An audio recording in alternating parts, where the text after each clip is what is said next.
Mən Beyran restoranında sizi gözləyirəm, yaxşı? Xoş gəlmisiniz müəllim. Neçə nəfər gələcək? Əla. Bizdə 4 nəfərlik köftə qış seti var. Neçəyə hazır olur? Köftə bizdə ən tez hazır olan məhsuldur. 10 dəqiqəyə hazırdır. Mənim dostlarım bir saata gələcək.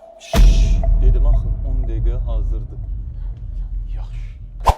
Ömer şef, bir tane kış köfte seti hazırlar mısın? Tamam yeğenim 10 dakika hazırdır.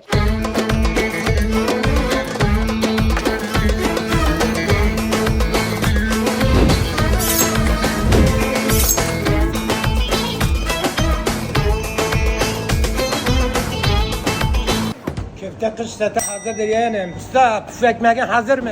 2 dakika hazırdır şefim.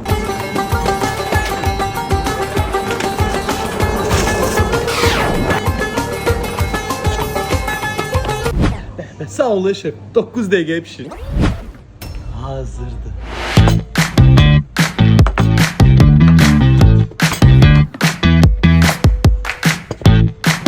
Qardaş, bu şirniyyat nədir? 4 dənə süd halvası və çay setə daxildir. Bu qədər yeməyi mən tək yeyim. Mənim dostlarım hələm 50 dəqiqə gələcək. Siz dadına baxın, biz sonrasına baxarıq. Bəs qiyməti? 68 manat.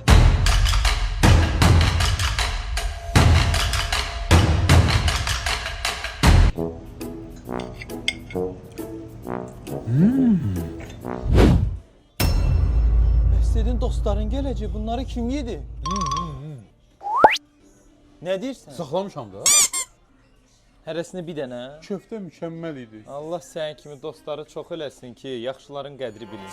С одной головой соседи на весь пух и прах, все с одной.